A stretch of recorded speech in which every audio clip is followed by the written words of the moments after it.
Sir, ये जो mushroom की खेती आप कर रहे हैं, किस तरीके से कर रहे हैं? इसमें आप कैसे सोचे और इसको उपजाने में कितना समय लगता है, क्या लागत रहता है? देखिए, जहाँ तक सवाल है कि कैसे करते हैं, तो वो तो एक प्रोसेस है। पहले खाद बनाना पड़ता है, खाद बनाने का फिर अपना प्रोसेस है।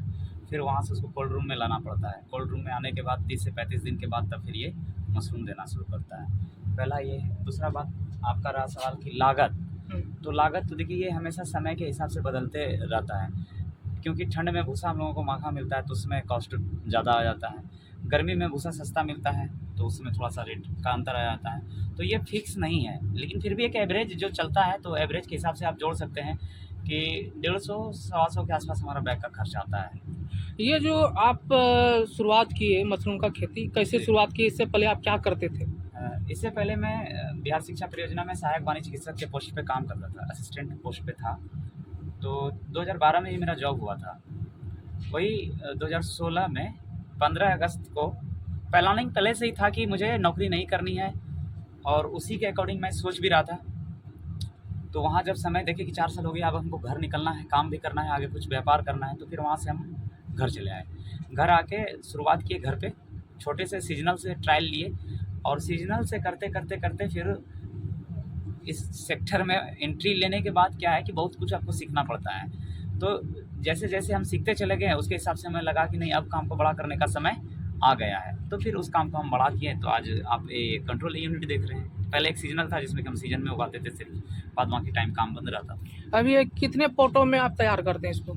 ये टोटल 4 चैम्बर है मेरे पास। अच्छा, 4 जी, चेम्बर है। 4 चैम्बर में 2 चैम्बर कंटिन्यू चलता है, यानी कि अल्टरनेट चलता है। 2 में मशरूम उगता है तो 2 में हमारा कंपोस्ट भरा आता है, यानी ताकि इसका मशरूम खत्म हो तो उधर से मशरूम हमारा निकलना शुरू हो जाए। इसी तरह से चलते रहता है। ये जो आप मशरूम की खेती है, ये जो आप बता रहे हैं, जी। इसको तैयार होने में कितना समय लगता है? देखिए, इसका 2 चरण है। पहला चरण है कि आपको कंपोस्ट बनाना पड़ता है, तो 30 दिन, 25 से 30 दिन तो हमारा चला जाता है खाद बनने में। उसके बाद फिर वहाँ से निकलने के बाद कोल्ड रूम आता है। कोल्ड रूम में कम से कम इसको 30 से 35 दिन जो है यहाँ रहता है, तब उसके बाद 35 से 40 दिन भी चला जाता है।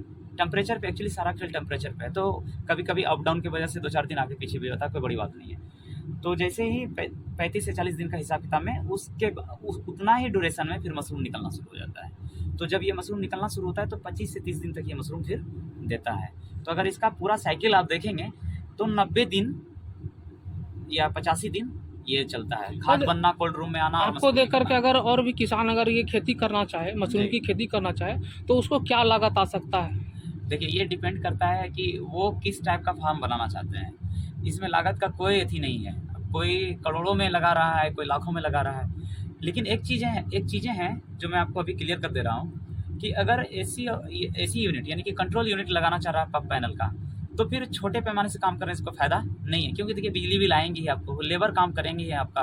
तो जब आदमी काम करेगा, मैन पावर में पैसा आपका जाएगा ही, बिजली बिल में पैसा लगेगा ही, जो ग्रोवर यहाँ रहेगा वो सैलरी लेगा ही, जो स्टाफ रहेंगे वो सैलरी लेंगे ही।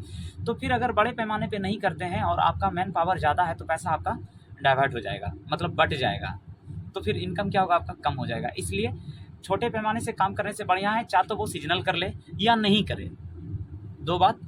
तीसरी बात, अगर करना ही है तो एक मीडियम रेंज में जो फार्म आता है, जहाँ 300, 400, 500 किलो का जो है कि पर डे के हिसाब से एक एवरेज लेके चलेंगे, मशरूम निकले, तो वैसा फार्म लगाने में फिर फ़ायदा है। ये जेन्युइन बात है। बाद बाकी दुनिया इसको किस दृष्टि से आपको बताती है, ये हम नहीं बता सकते। आपने मुझसे सवाल किया, मेरा जो एक्सपीरियंस था मैंने उसके हिसाब से आपको बताया। जिस समय आप फार्म को स्टार्ट किए, आपका 2 साल पुराना फार्म है, जी। आपको लगभग कितना अमाउंट खर्च करना पड़ा इसको तैयार करने में? देखिए, ये अलग-अलग दशाएँ हैं इनकी। कहने से मतलब है कि किन्हीं का अपना ज़मीन है, तो वहाँ पे फिर अलग कॉस्ट आएगा। जिनका अपना ज़मीन नहीं है, चाहे तो वो अगर ज़मीन खरीदते हैं तो फिर बहुत ज़्यादा कॉस्ट आ जाता है, या ज़मीन भाड़े पे लेते हैं तो फिर भी वहाँ पे कॉस्ट अलग आएगा। ज़मीन भाड़े पे है, मान लेते हैं ज़मीन आप लिए, फिर उसके बाद उसमें कंस्ट्रक्शन का काम करवाएँ, फिर बिजली आपको अपनी लेनी है, सभी फिर कुछ फोर व्हीलर का ज़रूरत पड़ता है, मतलब ट्रांसपोर्ट वाले सामान गाड़ी का ज़रूरत पड़ता है। तो ये सभी चीज़ें इंक्लूडेड हैं।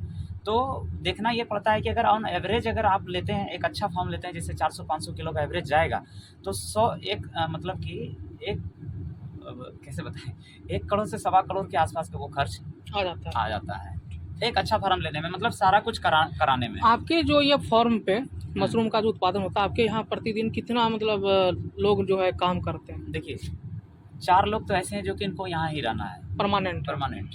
इसके अलावा गांव से जो बगल के लोग हैं, तो जब हमारा खाद तैयार होता है तो उसमें लेबर का ज़रूरत पड़ता है, क्योंकि हम जेसीबी से टर्निंग नहीं करवाते हैं।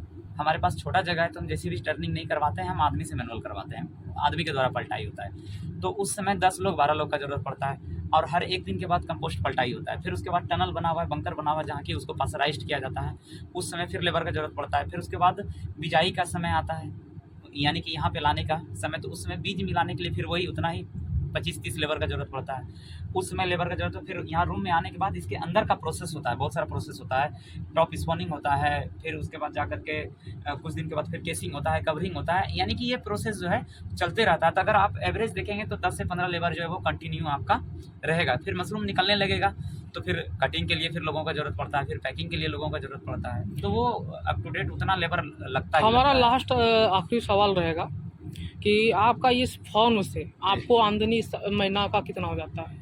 देखिए, यहाँ का जो बाज़ार है हम उसके अकॉर्डिंग बता रहे हैं, क्योंकि हर जगह का बाज़ार अपना अपना है और अलग अलग रेट है, इसलिए रेट भी हमेशा फ्लक्चुएटेड रहता है। कभी कभी आपके पास मशरूम बहुत ज़्यादा रह गया तो आपको रेट कम करके भी निकालना पड़ता है, या मशरूम कम है, क्वालिटी बढ़िया है, तो फिर रेट ठीक भी मिल जाएगा। तो ऑन एन एवरेज अगर आप चलेंगे ना, तो हम लोग यहाँ से 150 रुपया में होलसेल रेट में हम लोग छोड़ देते हैं। बाद बाकी पार्टी किस रेट में बेचता है नहीं बेचता, इससे हमको कोई मतलब है नहीं। हमारा कॉन्ट्रैक्ट है कि भाई आपको हम 150 रुपया केजी में माल दे देंगे, वो क्या रेट में बेचे, कहाँ बेचे, इस बात से हमको कोई मतलब नहीं है।